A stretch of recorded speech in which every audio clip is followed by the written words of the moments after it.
የተወደዳችሁ ውድ የአንከር ዜና ቤተሰቦች ሰላም ፍቅር ጤና ባላችሁበት ያለን የሰዓቱን ዜና ይዘን ቀርበናል። ኢሳያስ አሰብን አሳልፈው መስጠታቸው እየተሰማ ይገኛል። ግብጽ በአሰብና ጅቡቲ ወደቦች ለመገንባት ስምምነት ላይ መድረሷ ተገልጿል። ዘናሽናል ጋዜጣ እንደዘገበው ግብጽ የአፍሪካ ቀንድ አካል ከሆኑት ኤርትራ፣ ጅቡቲ ጋር ወደቦችን ለመገንባት ስምምነት ፈርማለች። ይህም አሰብ ላይ ውሳኔ እንዲኖራት ያደርጋል ብለዋል። ኢሳያስ ኢትዮጵያን ፍራቻ ይህን እንደወሰነ ተገምቷል። በዚህ ጉዳይ ሰፋ ያለ ትንተና ለእናንተ ይዘናል። ጀነራል ታደሰ ወረደ አስደንጋጭ ንግግር ተናግረዋል። ወደ ጦርነት ልንገባ እንችላለን ሲሉ ተናግረዋል። ተፈናቃዮች ካልተመለሱ ጦርነት ሊከሰት ይችላል ሲሉ ጀነራል ታደሰ ተናግረዋል። ጀነራሉ ነገሩ ከቁጥጥር ውጭ እየወጣ ነው ማለትም አስጠንቅቀዋል። ጀነራሉ የሕጻጽን ወቅታዊ ሁኔታ በተመለከተ በሰጡበት መግለጫ ማስጠንቀቂያ አቅርበዋል። ለረሃቡ ዘለቃዊ መፍትሄ ተፈናቃዮች መመለስና ያሉት ጀነራሉ ይህ ካልሆነ ግን ከባድ ነገር ይፈጠራል ብለዋል። ጀነራሉ ሰፋ ያለ መግለጫ ሰጥተዋል። በሱ ጉዳይ የተለያዩ ዝርዝሮችን ይዘናል።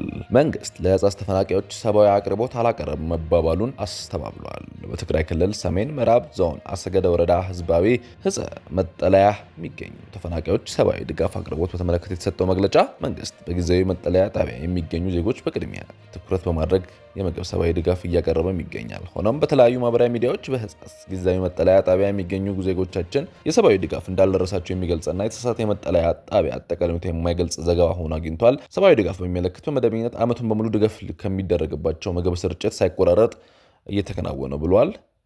ረሃቡ ለምን ተፈጠረ? በዚህ ጉዳይም ሰፋ ያለ ዝርዝር ይዘናል እናንተ። የሰላሌ ኦሮሞን የሰደበው ነቢይ ጉዳይ ብዙዎችን እያነጋገረ ይገኛል። ሰላሌ የመተተኛና የጠንቋይ ሀገር ነው በማለት በአደባባይ ጥላቻ የሰበከው ፓስተር ሄኖክ ግርማ ምርመራ እየተደረገበት መሆኑ ሰምቷል። በኦሮሚያ ክልል ሰሜን ሸዋ ዞን አቃቢ ሕግ መምሪያ የሰላሌን ህዝብ ክብር የሚነኩ ንግግሮች ያደረገው ፓስተር ሄኖክ ግርማን ለህግ ለማቅረብ እንቅስቃሴ መጀመሩ ተነግሯል። የፍቼ ከተማ አቃቢ ሕግና ፖሊስ በቅንጅት በጀመሩት ምርመራ በጉዳዩ ላይ በተያያዘ ባዩሽ አለማየሁ ከበደ የተባለት ግለሰብ በቁጥጥር ስር ውላ ምርመራ መደረግ ተጀምሯል። ህወሓት ላይ የሚደረጉ ጫናዎችም እየበረቱ ነው። በትግራይ የሚንቀሳቀሱ ፓርቲዎች ስለ ሕጸጽ በወጡት መግለጫ ላይ ህወሓትን ኮንነዋል።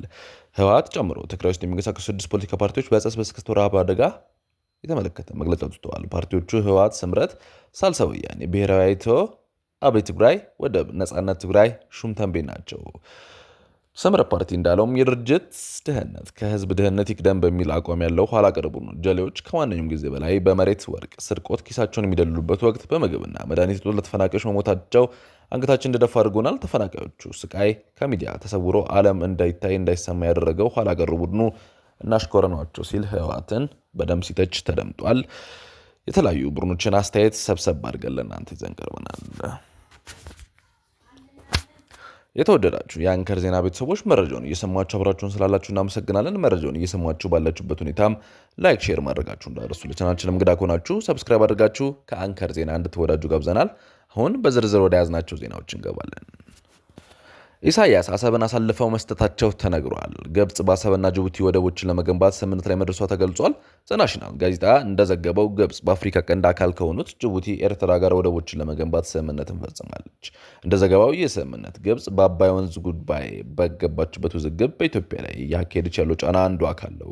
ቅርበት ያላቸው ምንጮች በዋቢነት የጠቀሰው ዘገባው ግብጽ እምብዛም ሚዲያ ሽፋን ባልሰጠውና ባልተወራለት መንገድ ከሁለቱ ሀገራት ጋር የፈጸመችው ስምምነት ፊርማ የኤርትራ አሰብ ወደብ፣ የጅቡቲ ዶራሌ ወደብ አቅም ማሳደግ የሚል መሆኑን አስረድተዋል።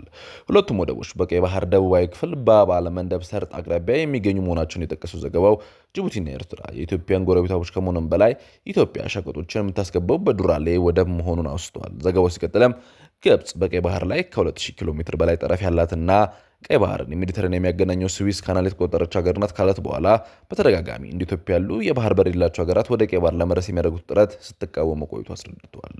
ዘናሽናል በዘገባው የብዙ ያልተወራለት ስምምነት ከኤርትራ ጋር የተፈጸመው ከአንድ ወር በፊት ፕሬዚዳንት ኢሳያስ አፈወርቂ በካይሮ ጉብኝት ባደረጉበት ወቅት መሆኑን አስታውቆ ግብጽና ጅቡቲ ከፍተኛ ባለስልጣናት መካከል መፈረማቸውን አስረድተዋል።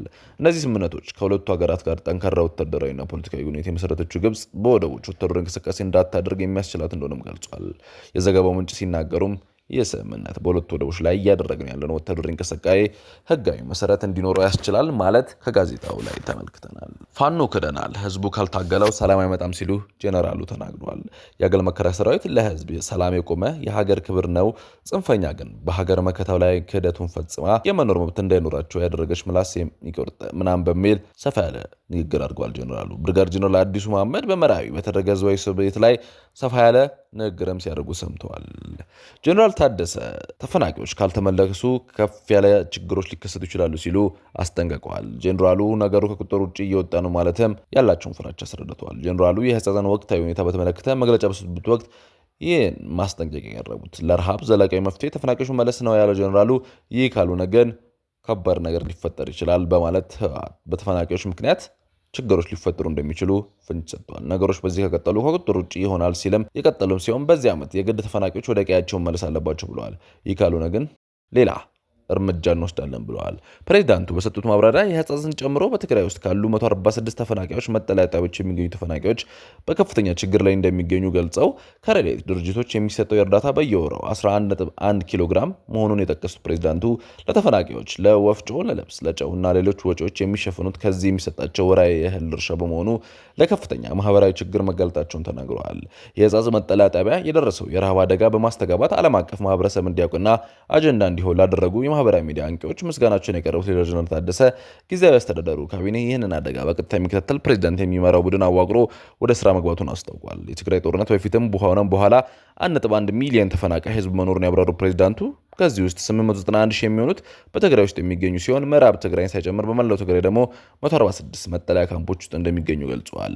በጻህ መጠለያ የሚገኙ ተፈናቃዮች አብዛኞቹ ከምዕራብ ትግራይ የመጡና የተለያዩ ችግሮች የተሸከሙ መሆናቸውን በወቅቱ ደህና የነበሩት አሁን የደከሙ ሲሆን ደክመው የነበሩት ደግሞ በህይወት የሌሉ መሆናቸውን ገልጸዋል።